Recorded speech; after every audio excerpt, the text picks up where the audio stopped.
All right, so our first speaker, looks like we'll start right on time. It's Peter Rizun. I would have said Rizun. All these names I've read and never actually heard spoken. But he's a physicist and chief scientist of Bitcoin Unlimited. Thanks, Peter.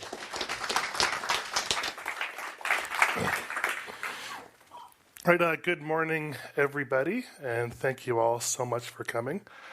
I'm going to start this talk with an anecdote. I had a really interesting conversation with one of the founders of Zcash at the Consensus Conference in New York last month. He said that cryptocurrency is more theology than science. In science, we start with the null hypothesis and an attitude of skepticism, and then make observations on the reality around us. In theology, we start with scriptures that we believe to be divine, and then twist and contort our observations to make it appear that those scriptures remain unchallenged. I sort of laughed to myself as I thought about the contorted logic our friends at Blockstream Core use to justify some of their scriptures.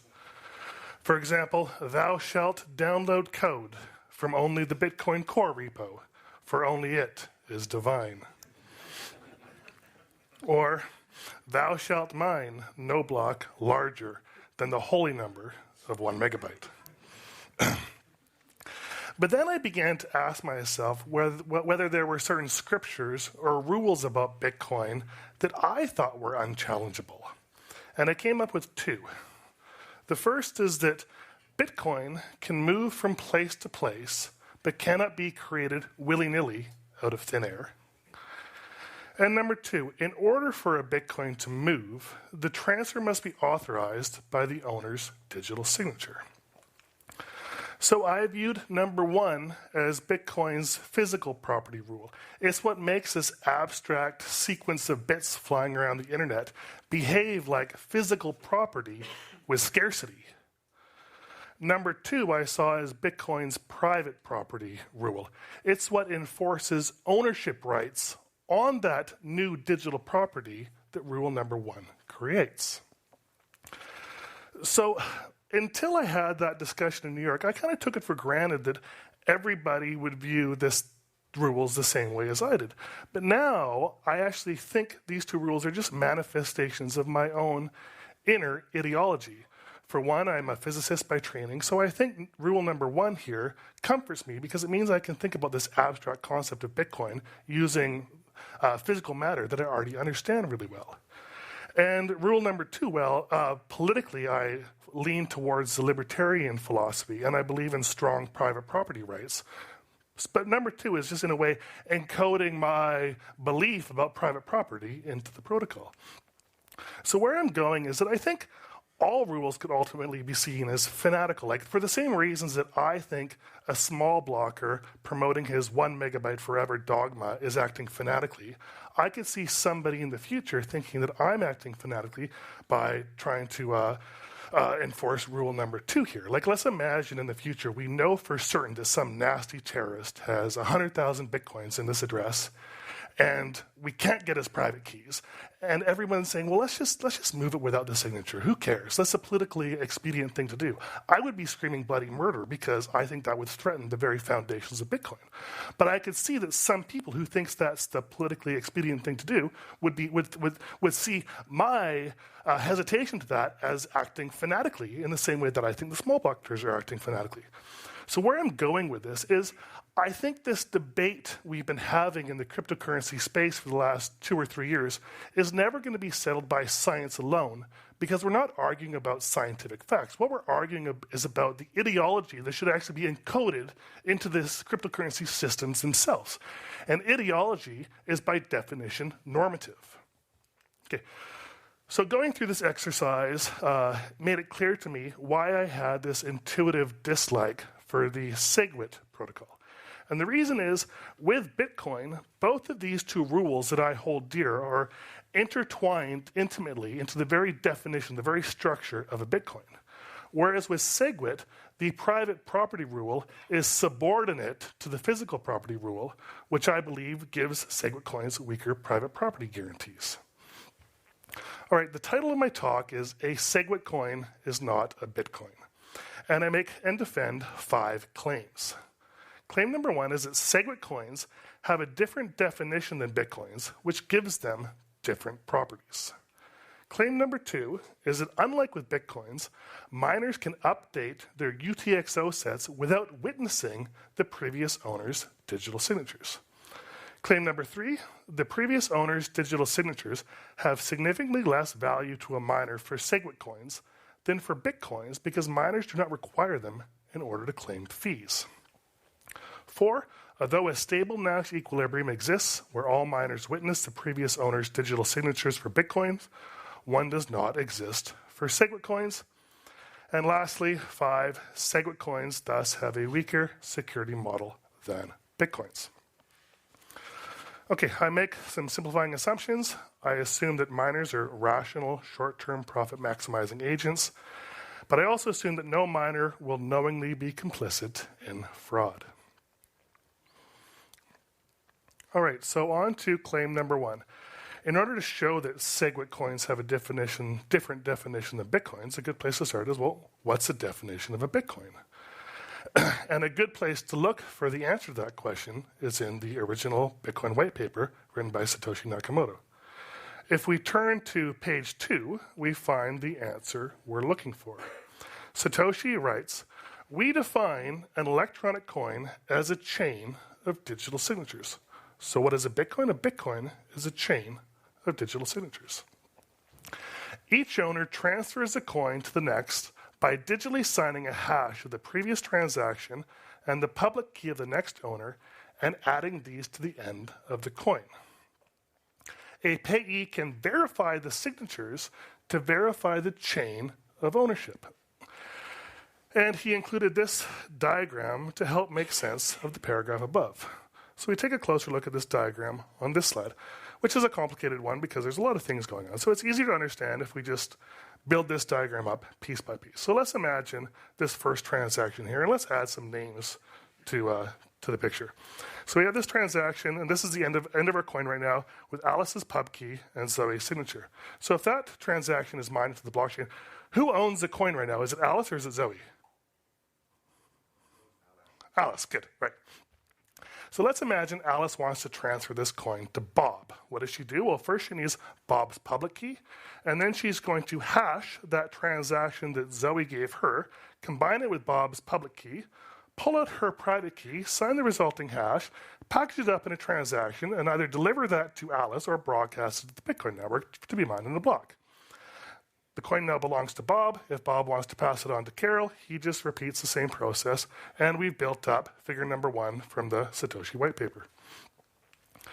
All right, so how does this picture change if we're considering SegWit coins instead? Well, in a Bitcoin, the signatures are an integral part of the chain. Carol can only verify the complete chain of ownership if all the signatures exist, because if even a single signature is missing, the chain breaks down and there's no way to follow it through. A SegWit coin is different because the signatures are all outside of the chain. If even none of the signatures exist, or maybe none of the signatures were even real to begin with, Carol can still validate the chain of custody. I'm using the word custody instead of the chain of ownership because SegWit really only shows custody. So the bottom line is that a Bitcoin is a chain of digital signatures, whereas a SegWit coin is something else.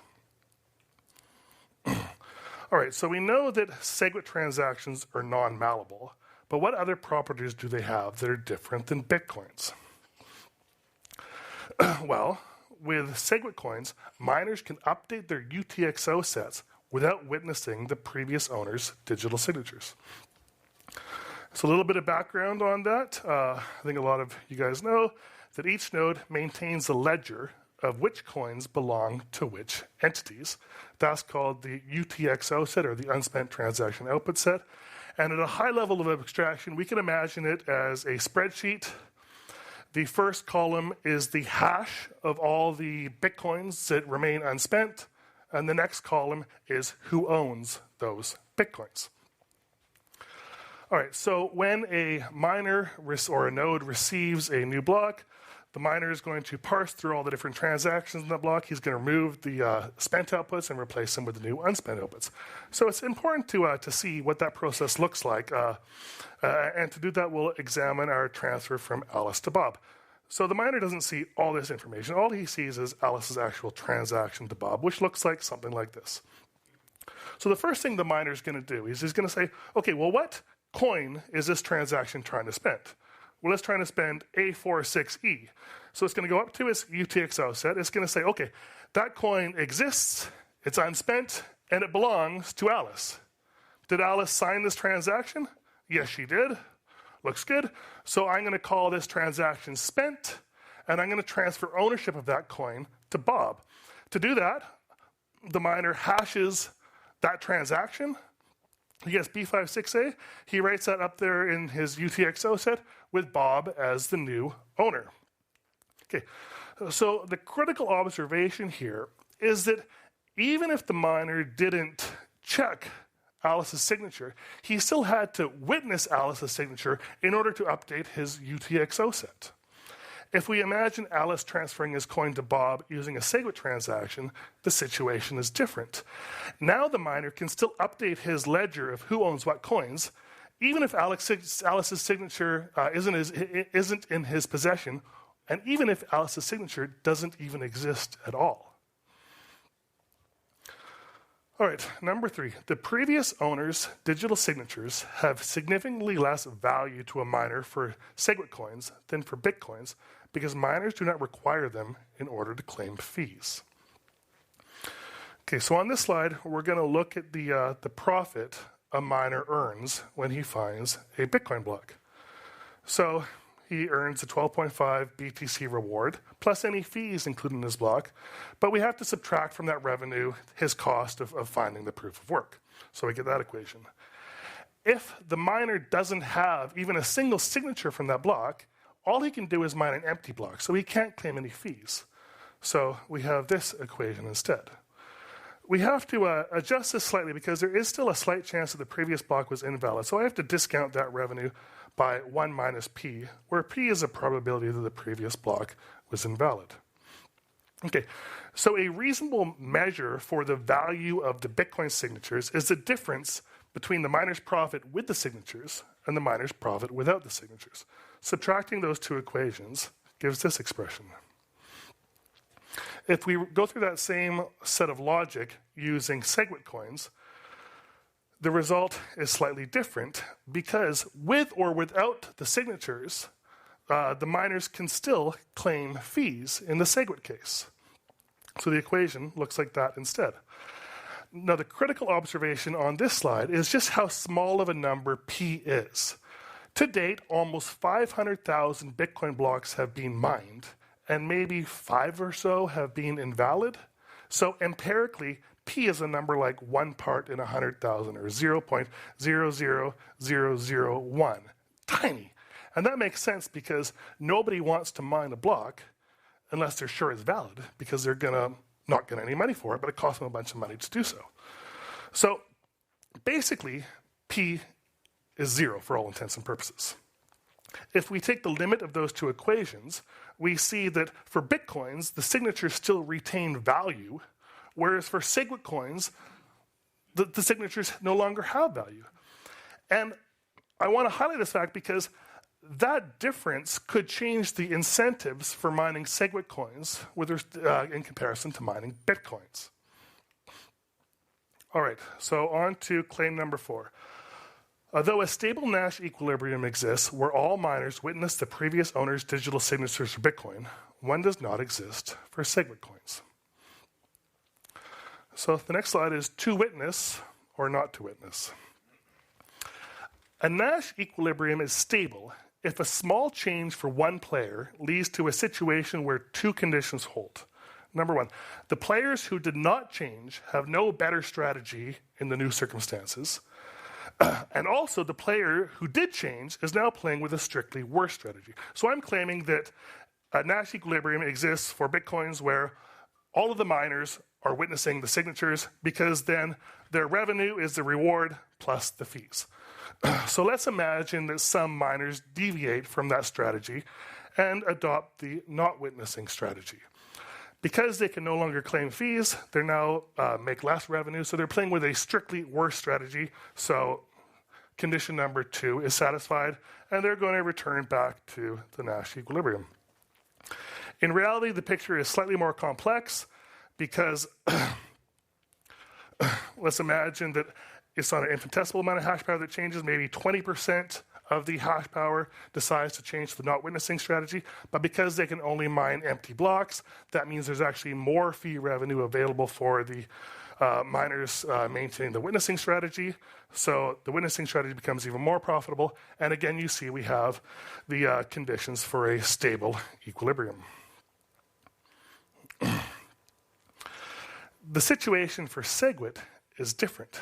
If we imagine we start out in a state like this, where all of the miners are witnessing and enforcing the SegWit rule set, and then we have, let's say, 20% of the miners deviate to the not witnessing state, well, it moves here, but the SegWit miners that are no longer witnessing, or the miners that are no longer witnessing, they start earning, their strategy is still as profitable as the witnessing strategy. So this is still an equilibrium. Maybe 40% start not witnessing. And still, this is still an equilibrium. So there's no stable equilibrium all along this line. They're all basically equally profitable for the miners. What's interesting, though, is if we stretch out that axis to show 100%, something different happens. If the point moves far enough this way that we cross a 50% boundary, and we're pretty sure that most of the hash power is no longer enforcing the SegWit rules, well, now the people that are still enforcing the SegWit rules, now they're at a strong disadvantage because now they're going to fork themselves off the network and they'll earn 0. So we see that at this side we do have a stable equilibrium, and that's this point where nobody is enforcing SegWit, which is of course the equilibrium that we're operating in right now.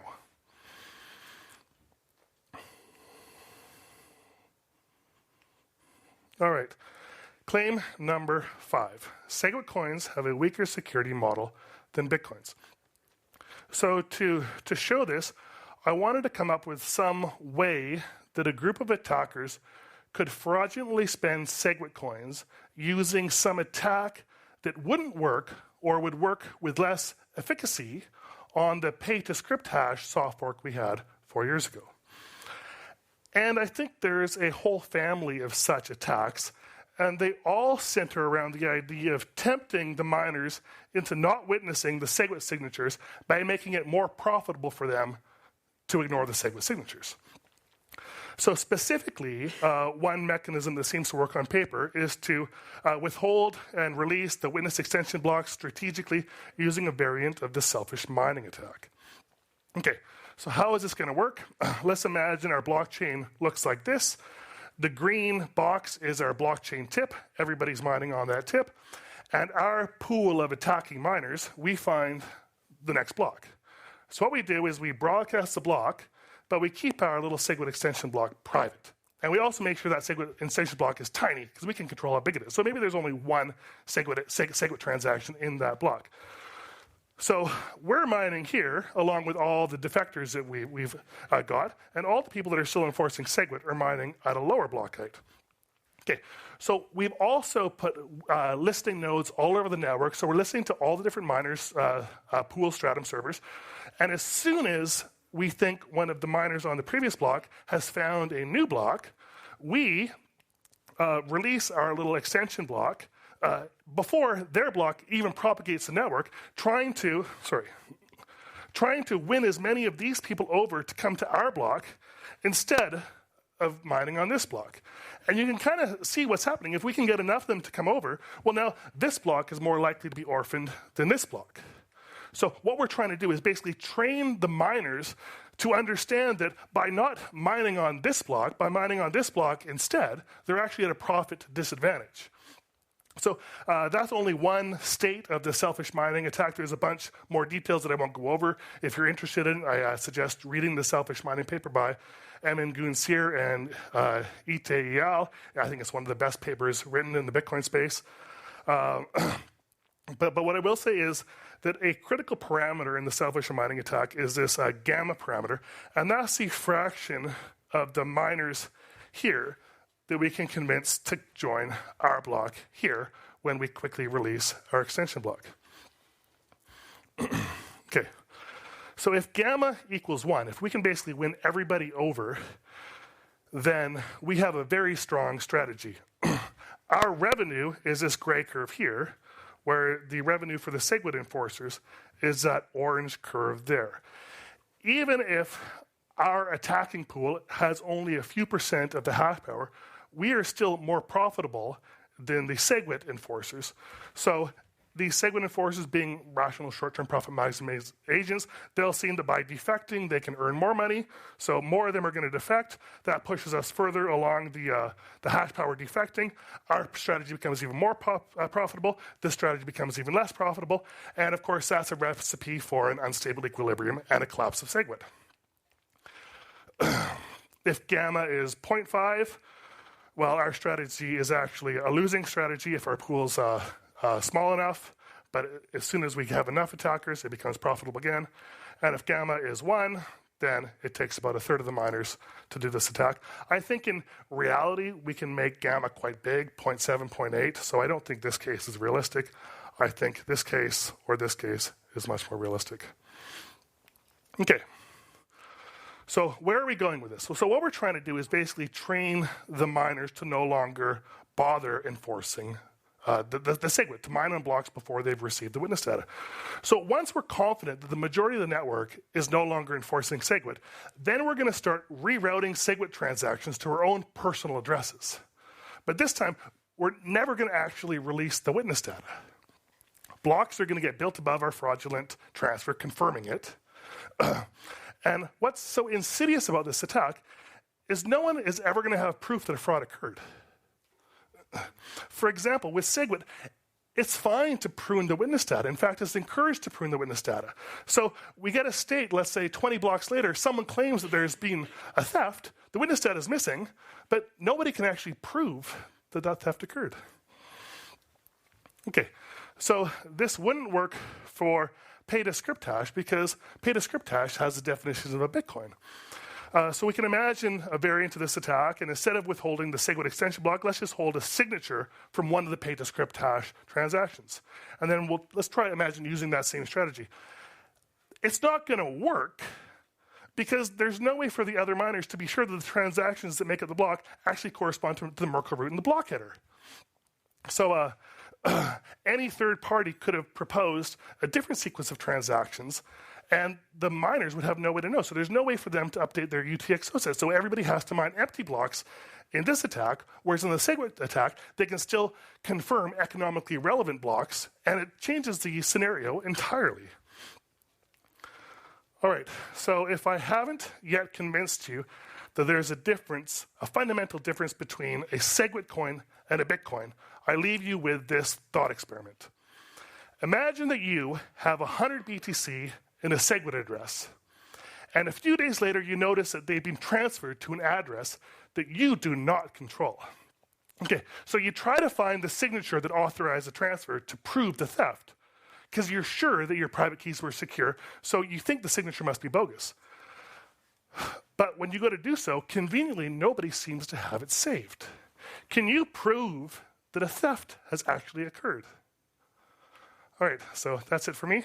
Thank you all for listening.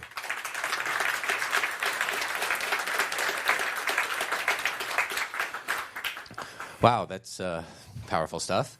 So I'm just curious what you think would happen if SegWit were to go through and this attack happened. What would the eventual outcome be? Well, I mean, one of the reasons I started doing this research was because I was worried that SegWit might be like this cancer that would slowly spread and destroy Bitcoin. But although I don't speak highly of SegWit, I actually don't think it's that bad because I think SegWit is distinct enough from Bitcoin that if SegWit is insecure, it won't kill Bitcoin at the same time. They can coexist peacefully in a way. So now, rather than viewing SegWit as cancer, I view it as an ugly wart. I'd rather not have it, but it's not going to kill me. I can still live my life. And if I get annoyed enough with that wart, I can use a little bit liquid nitrogen and remove it. So perhaps if SegWit happens and this happens, better for you in the long run. There's some vindication. And Yeah, I think that would be a good outcome if SegWit activates with all this controversy that happens, and then it turns out the SegWit gets reverted. I think that would be a real win for Bitcoin. Okay. You want me to throw it? Is that more fun? Okay.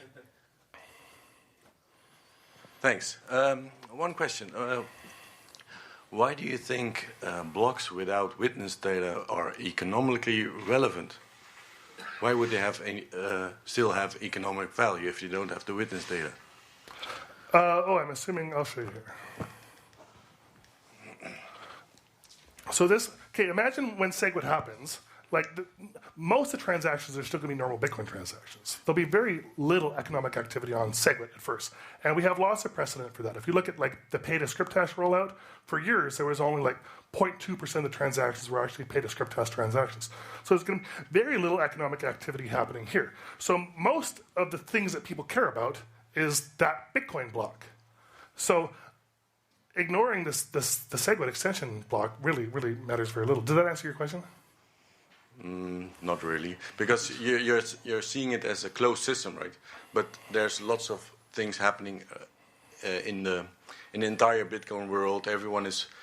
If everyone commits to validating, only accepting blocks which are validated with witness data, then that's important for this system, right? You're looking at one part, like a closed system, and not at the entire. So are you economy. saying that non-mining nodes are going to be the ones enforcing SegWit? Yes, also, yeah. Because I'm definitely looking at hash power here. I'm assuming that the non-mining nodes don't really have too much influence over the protocol. So, am I understanding your question right? I think they have relevance, yeah. Because if an exchange only accepts SegWit coins, things will stop. You understand? Things will happen in the world, and it will have consequences. Well, I think that's one of the big untested or unanswered questions in Bitcoin. If we imagine that, let's not use SegWit because SegWit is definitely controversial. Let's imagine some. Actually, no. It's okay. Let's use SegWit. Let's imagine that everybody agrees with SegWit. The exchanges, like you said, they're not going to accept this chain that doesn't enforce SegWit. But suddenly, the miners start producing my chain, which is missing a little bit of witness data, right? And no blocks get confirmed on the other chain. At what point do the exchangers just say, well, something went wrong, let's just move over here. Yeah, we're missing this one signature, but it doesn't really matter. We have to move over there because that's where all the economic activity is happening. That's the only chain that blocks are being mined on.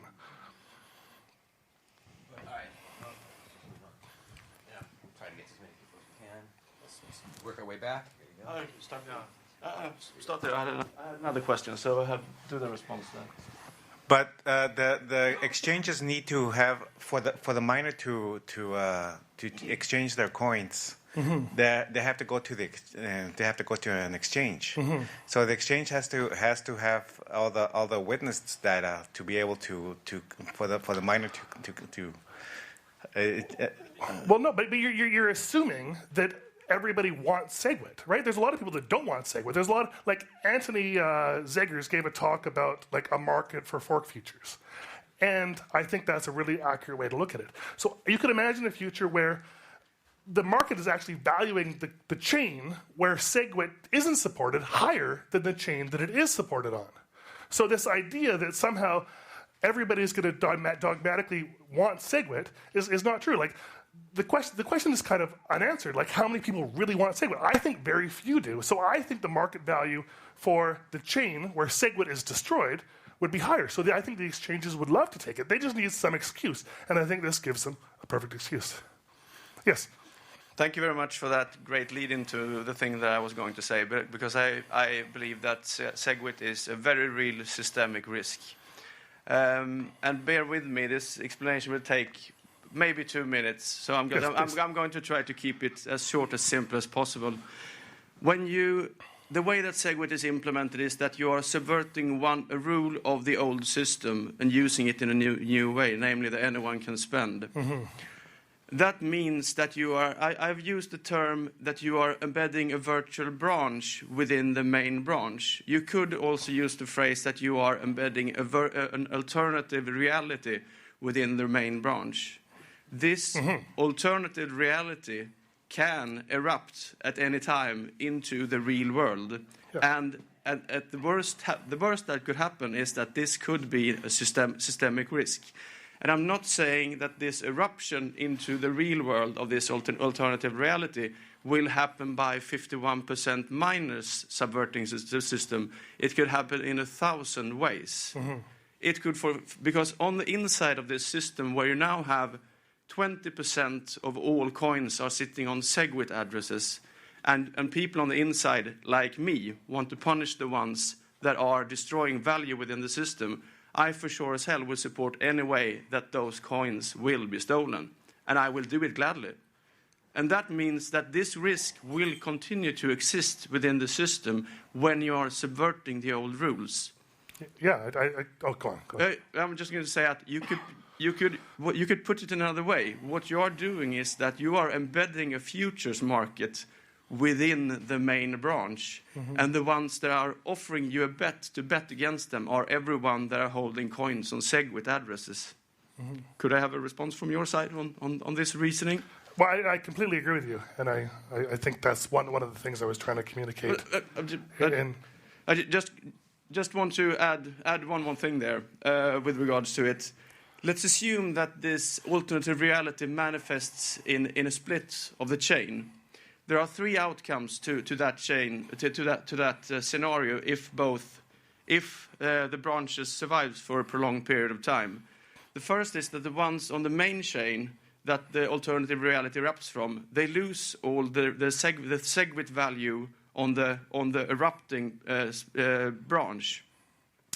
The second worst scenario is that the main chain will die due to eruption, meaning that all SegWit holders will lose all their coins.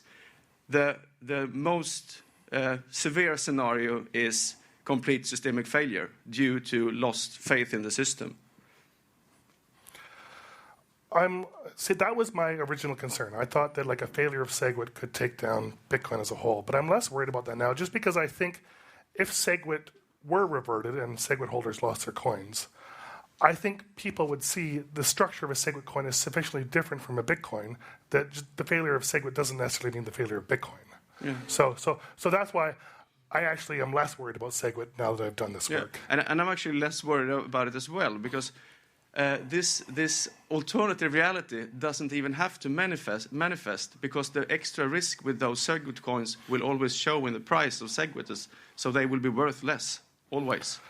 Yeah, it's an interesting question. Like, who is going to be, if you agree that SegWit coins have a higher risk of being stolen than regular Bitcoins, and you can trade SegWit coins for Bitcoins at par value, who's going to really hold their coins as SegWit coins? They're going to transfer them back to Bitcoins. All right, so I guess you probably had a number of assumptions that you made. The real question I have is your claim that this can play out, this particular attack being profitable, as SegWit is currently implemented? Or are you making other assumptions? Well, it depends what you mean by currently implemented. Do you mean like are you assuming everybody's running the Bitcoin Core version of SegWit, or are we allowing miners to tweak the protocol as they please to do things that they think are towards their benefit? Well, I would say, let's say, SegWit gets activated either via SegWit 2x or BIP 148, whatever. That particular code that was originally merged into Core and maybe in other clients currently, and that is what is being used by the nodes that are enforcing it. Then, of course, there could be other nodes that are not enforcing it. Right. So as long as you allow for the nodes that are currently enforcing it to decide to change their protocol in some ways and maybe not enforce it, or maybe change the way they're accepting like the witness data and things like that, then yes, I think this attack can play out today. Okay. But I think it can, like realistically, I showed that the attack could play out even if the attacking pools only had 1 or 2% of the hash power, but that required that gamma parameter to be 1. But really, gamma's not going to be 1. It's going to be less than that. So I think the attack can realistically only play out if there's sufficient contention in the ecosystem that a lot of people actually want to attack SegWit. If everybody wakes up tomorrow and says, oh, we all love SegWit, everybody's happy, no, I think SegWit will be secure. Okay, so I guess that would probably be your response to what I was really getting at here is if this is a feasible attack that can be profitable for certain people, then should we expect it to happen on Litecoin? Should we expect it to happen on any other coins that have implemented the exact type of SegWit that is being proposed to be implemented on Bitcoin? Oh, sorry. You know what? We got a lot of people who raise hands, and we're almost out of time. Okay, hand it to you. Anyone else with a question? Okay. Yes. So just one quick comment on this. I mean, we all remember how Bitcoin Core basically said, well, we're only going to do soft forks because soft forks are safer. The interesting thing is this attack is only possible because it's a soft fork, because basically with a hard fork you have a clear distinction on which branch you are, and every node knows which chain it follows. And now we have basically it's actually more dangerous, in my opinion, that to do the soft fork for a contentious change. I mean, we had these two things being talked about, like contentious changes and soft fork versus hard forks, and there's a problem actually with soft forks and contention. If there's no contention, I don't see a problem with the soft fork, but the problem exists. Yeah, soft fork and a contention, right? Because you're in this gray area, like that sliding Nash equilibrium where they were all stable, because you never really know how much of the network is actually enforcing the soft fork rules. Yeah. Okay, because the next speaker has to set up his laptop. I'm going to do a couple more. Thank you for the presentation. I just have a question regarding the gamma parameter. Can we assume that with time and there being more SegWit transactions, we create a honeypot for that gamma to increase? Mm-hmm. So even that if tomorrow everything looks great and everybody is enforcing SegWit, we are creating an incentive in the future to not enforce it anymore. Right, I agree. So gamma is not necessarily static. It can increase as people start to think, well, SegWit's not actually good. The chain would have higher value if SegWit were removed, and us miners get to share this honeypot as well. Then, yeah, I think everybody can slowly kind of start migrating to this state where they're no longer enforcing SegWit, and then suddenly we have this systemic collapse of the SegWit coins. No, excellent talk. I fully agree. I just wanted to point out that I believe it's not inherent to fixing malleability, nor to it being a soft fork, because the BIP 140 malleability fix that still commits the witness data to the Merkle tree does not suffer from it. So it's an unnecessary flaw that we shouldn't make, I believe.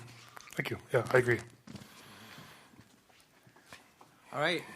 Just to stay on time, let's move on. Thank you very much, Peter. Great presentation.